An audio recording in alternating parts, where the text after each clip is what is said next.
शुरू करते हैं हम अपना तैयारी। तो हम पहले सेक्शन को कंप्लीट करेंगे जिसमें चाइल्ड डेवलपमेंट एंड पेडागॉजी हम कंप्लीट करने वाले हैं। तो सबसे पहले कॉन्सेप्ट देखते हैं आखिर चाइल्ड डेवलपमेंट में कॉन्सेप्ट क्या है? तो इसका डेफिनेशन क्या होता है? Child development refers to the process of change and growth that occurs in children from birth through adolescence. तो ये एक डेवलपमेंट को शो कर रहा है जो कि चाइल्ड के ग्रोथ के साथ जुड़ा हुआ है ना? It compresses physical, cognitive, emotional, social and moral growth.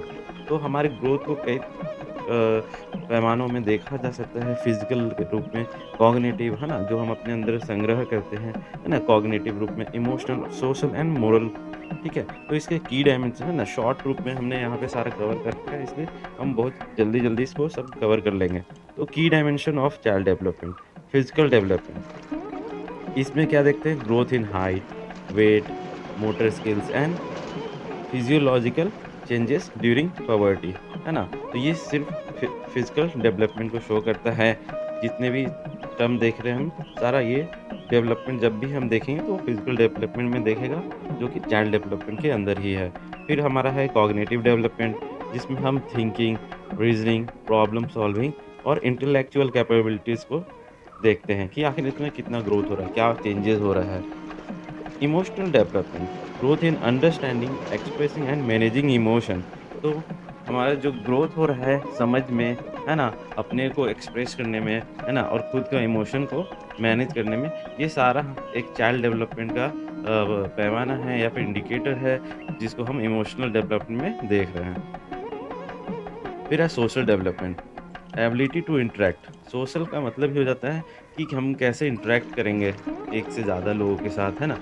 Form relationships and function in social groups, कैसे हम एक्टिव रहते हैं सोशल ग्रुप में, ठीक है? तो ये भी एक चाइल्ड डेवलपमेंट का वे है देखने के लिए, है ना? फिर है moral development, evolution of ethical reasoning, ethical, है ना? ये मोरल नॉलेज को दिखाता है हमारा कि कैसे हम अपना एक वैल्यू बनाते हैं, है ना? कैसे एक स्टैंडर्ड बनाते हैं, है ना? तो ये बिहेवियर स्टैंडर्ड्स है ना? तो ये सारा मोरल डेवलपमेंट को शो करेंगे हमारे। फिर है language development, acquisition and refinement of communication skills. Communication skills हम किस तरह से बढ़िया कर पाते हैं, है ना? एक-दूसरे को समझने में, बोलने में, है ना? तो ये हमारा डेवलपमेंट है। तो ये चाइल्ड डेवलपमेंट के कई सारे रूप थे, ठीक है? अब प्रिंसिपल्स ऑफ चाइल्ड डेवलपमेंट, तो किस तरह से ये सारे चीज़ काम करता है उस प्रिंसिपल में आ जाता है ना? अब उसको समझेंगे हम लोग। Understanding this principle helps teacher create supportive learning environment. तो जब हम ये समझ जाएँगे कि आखिर चाइल्ड डेवलपमेंट का प्रिंसिपल क्या है, किस तरह से वो काम करता है, जितने भी डेवलपमेंट के हम फॉर्म देख रहे थे, है ना? अलग-अलग language, moral, social, emotional, cognitive, physical, है ना? तो इसमें सब में आखिर ये काम कैसे होता है, कैसे डेवलपमेंट को हम देखेंगे, जानेंगे कौन-सा है ना? तो इससे क्या होता है, टीचर को क्या होता है, सपोर्ट मिलता है ना? कि आखिर वो बच्चों को कैसे सिखा सकते हैं, ठीक है? तो पहला है development is continuous and progressive. तो ये सिंपल सा चीज़ है, हम सभी ये भी जानते हैं, अधिकतर ये सभी लोग समझते हैं पहले से ही कि डेवलपमेंट क्या होता है, कंटीन्यूअस होता है, प्रोग्रेसिव होता है। जब भी आप डेवलप करते हैं, आप में कुछ नया जुड़ता है, आप प्रोग्रेसिव होते हैं। Child development is an ongoing process, हमेशा चलता रहता है, where children build upon previously acquired skills, है ना? तो अपने स्किल्स में कुछ गेन करते रहते हैं। However development is not always linear. हालाँकि ये बिल्कुल लीनियर जैसा नहीं दिखेगा आपको, है ना? इसमें उतार-चढ़ाव भी हो सकता है ना? There may be plateaus and regressions. तो ये सब हमारे डेवलपमेंट के प्रोसेस में हमें देखने को मिल सकता है, जो कि कंटीन्यूअस एंड प्रोग्रेसिव ही होता है। डेवलपमेंट फॉलोज़ अ प्रिडिक्टेबल पैटर्न, और इसमें एक ख़ास बात देखा गया, है ना? एक प्रिंसिपल है, ये एक पैटर्न है ना? क्या है कि जो डेवलपमेंट होगा, वो बिल्कुल प्रेडिक्टेबल जैसा कभी-कभी होगा, है ना? ज़्यादातर। While the pace varies among children, हालाँकि इसका जो पेस होगा, रेट होगा, वो अलग दिखने को मिलेगा, लेकिन द सीक्वेंस ऑफ डेवलपमेंट, है ना? जनरली फॉलोज़ अ प्रेडिक्टेबल ऑर्डर, है ना? तो किसके बाद किस तरह का डेवलपमेंट होता है, क्या होता है, ये सारा कुछ भी एक प्रेडिक्टेबल चीज़ है। तो पहले से हम जानते हैं बच्चा अगर इस उम्र में है, इस तरह का ग्रोथ कर रहा है, तो वो एक किस तरह का डेवलपमेंट है ना? तो ये सारा चीज़ हम लोग जान सकते हैं। क्रॉलिंग बिफोर वॉकिंग, है ना? ये आप सभी जानते हैं, हम जब बच्चे थे, चलने के पहले हमने क्रॉलिंग करना ही सीखा था, है ना? तो ये सारा सब सिंपल चीज़ें हम खुद से भी इसको जान सकते हैं, अगर ध्यान से सवाल को पढ़ें तो इस तरह के जवाब दे सकते हैं। Development is from general to specific. Development हमेशा जनरल टू एक स्पेसिफिक पैटर्न में होता है। कहने का मतलब children first develop gross motor skills, है ना? अपना लार्ज मसल मूवमेंट करते हैं before fine motor skills, fine movement, precise movement के लिए। प्रिसाइज़ फाइन मूवमेंट के पहले एक रैंडम रफ मोशन होता है, ठीक है?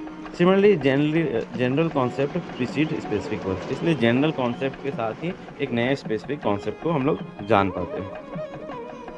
अब है डिफरेंट रेट्स ऑफ डेवलपमेंट। अब डेवलपमेंट का रेट कैसे-कैसे होता है? Children develop at different rates, ठीक है? Some advise quickly in physical development but lag in social development. तो अलग-अलग तरह के डेवलपमेंट में रेट्स अलग-अलग हो सकते हैं, है ना? ठीक है? The teacher must recognise and respect this individual difference, है ना? तो बच्चों के बीच ये जो डिफरेंस होता है ग्रोथ का, डेवलपमेंट का, तो टीचर को उसको अंडरस्टैंड करके ही उन्हें टीच करना या उनको लर्निंग प्रेज़ेंट करना चाहिए। Development is influenced by heredity and environment. तो डेवलपमेंट है वो हमेशा ही इन्फ्लुएंस होगा हमारे इन्वायरमेंट से और हमारे हेरिडिटी से। कैसे? Genetic factors set potential limits, है ना? But environmental factors, family, schooling, socio economic status, nutrition, cultural influences determine how much of that potential is realised, ठीक है? तो हमारा जो डेवलपमेंट है हेरिडिटी और इन्वायरमेंट के थ्रू क्या होता है, इन्फ्लुएंस्ड होता है ना? तो ये हम आसानी से समझ सकते हैं कि कैसे एक प्रोग्रेसिव एनवायरनमेंट एक अच्छा रिज़ल्ट देने में बच्चों को मदद करता है। Development involves increasing differentiation and integration.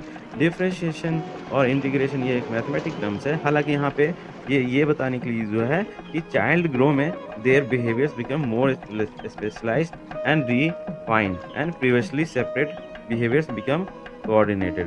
तो जो पहले के बिहेवियर हैं और जो नए बिहेवियर हैं वो सब एक दूसरे के साथ कोऑर्डिनेट कर कर ही उनके ग्रोथ में दिखता है ये, ठीक है? अब है development is holistic. All domains of development are interconnected. जितने भी डोमेन थे डेवलपमेंट के अलग-अलग सोशल, फिजिकल, तो ये सारे जो भी थे वो सब क्या है इंटरकनेक्टेड है। Physical health affects cognitive performance, है ना? तो आपका मेंटली हेल्दी स्टेटस, है ना? आपके एक्शन को, है ना? डेवलपमेंट को बिल्कुल पूरी तरह से क्या करता है अफेक्ट करता है। Emotionally security influences social relationship, है ना? जब आप किसी लोगों के साथ अच्छा महसूस करते होंगे तो आपका वहाँ पे अच्छा इमोशनल डेवलपमेंट हो पाता है। अब है critical periods exist in development.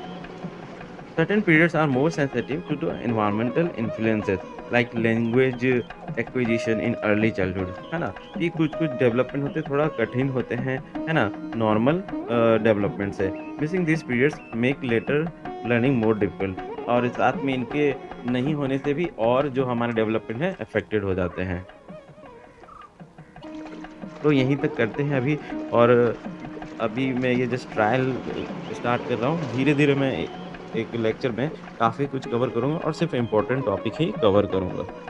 Thanks friends.